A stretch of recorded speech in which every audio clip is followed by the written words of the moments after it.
दूध चढ़ाना जरूरी है शंकर पर? कई लोग कहते हैं गुरु जी क्या दही चढ़ाना जरूरी है शंकर पर? शहद चढ़ाना जरूरी है? घृत चढ़ाना जरूरी है? शक्कर चढ़ाना जरूरी है?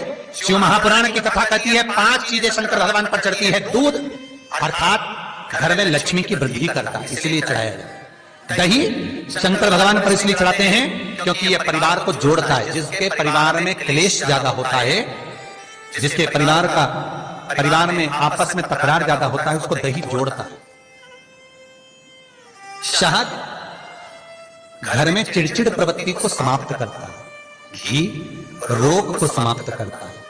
शक्कर मिष्ठान घर में यदि लक्ष्मी आकर जा रही हो तो मिष्ठान समर्पित किया जाता है। इसलिए पंचामृत स्नान का भाव शिव महापुराण कहते हैं।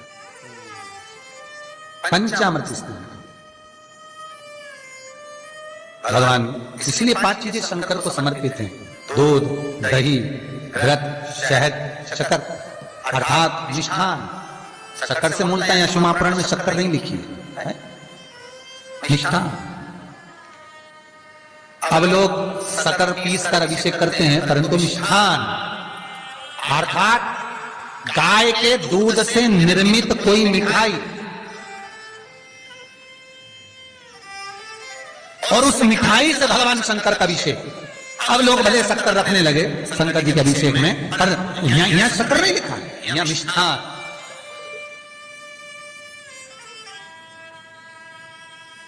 हमारे यहां साहित्य भाषा में कहते थे उसको खांड अर्थात मीठा।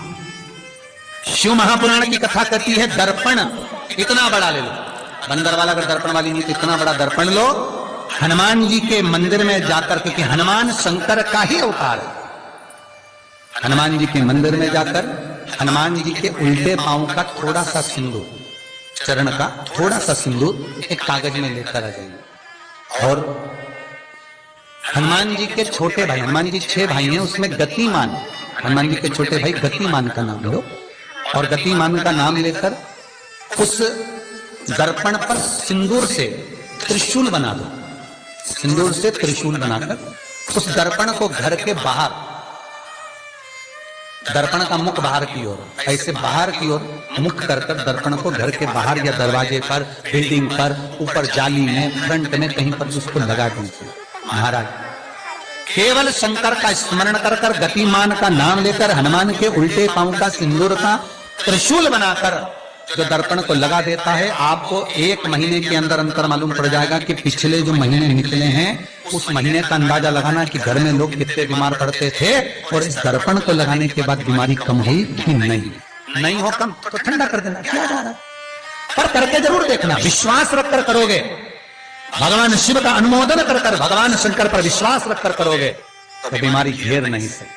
अकाल मृत्यु हो मरे जो काम करे चंडाल का, काल उसका क्या बिगाड़े जो भक्त हो महाकाल का। शंकर की आराधना करने वाला, शिव का स्मरण करने वाला, शिव का निवेदन करने वाला, शिव अर्चना में डूबने वाला, शिव का अनुमोदन करने वाला कभी दुखी नहीं हो सकता। तो शिव महापुराण की कथा कहती है शंकर को जितना जल प्रिय नहीं, शंकर को जितना बेल प्रिय नहीं, शंकर को जितना शमी प्रिय नहीं, शंकर को जितना दूध दही प्रिय नहीं, शंकर को अगर कुछ प्रिय है तो सत्य प्रिय है। सत्यम शिवम सुंदर।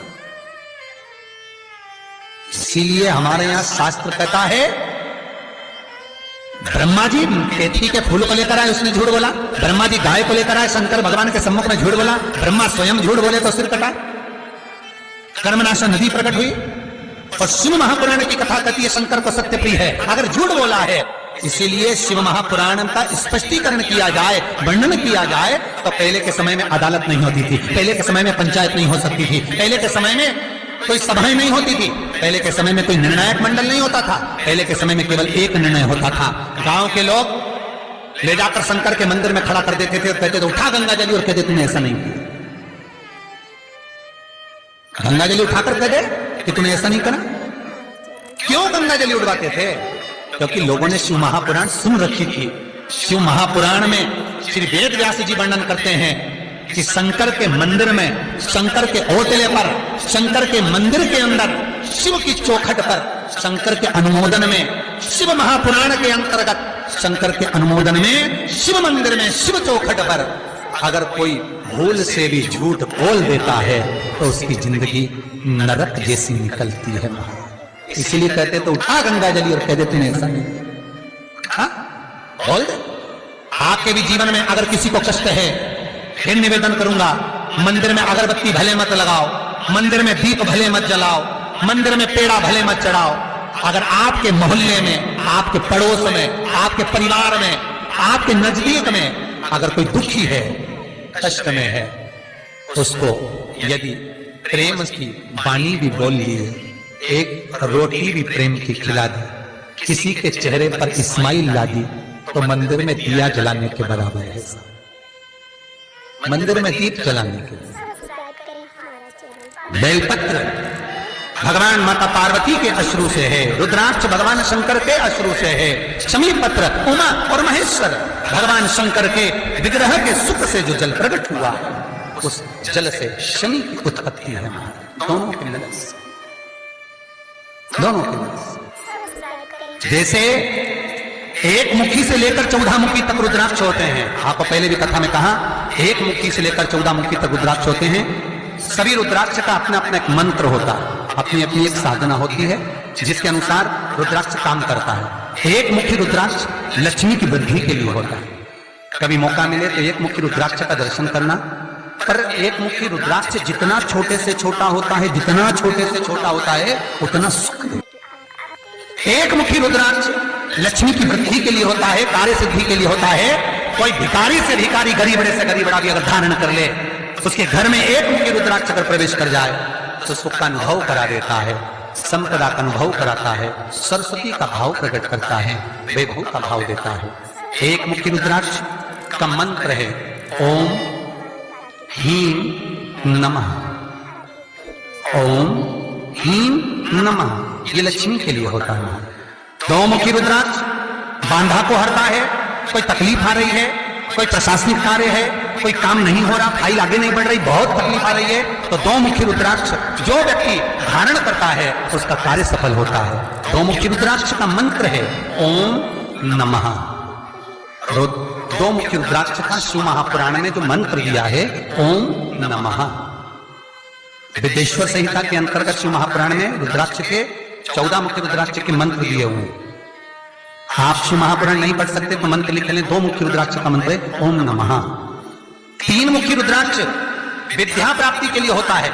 कैसा भी अनपढ़ से अनपढ़ व्यक्ति हो, जिसको विद्या में रुचि ना हो, पढ़ ही नहीं पा रहा हो, चित्त वृत्ति ही ना लग रही हो, मन ही ना लग रहा हो, परसेंट कम से कम होते जा रहे हो, तीन मुखी रुद्राक्ष उस बच्चे के गले में लाल धागे में डाल दीजिए। नहीं डाल सकते तो बच्चे के कमरे में जहां वो पढ़ता है, विद्याध्ययन करता है, उसके कमरे में लगा दीजिए। तीन मुखी रुद्राक्ष का मंत्र है ओम शिवाय नमस्तुभ्यं, श्री शिवाय नमस्तुभ्यं, श्री शिवाय नमस्तुभ्यं।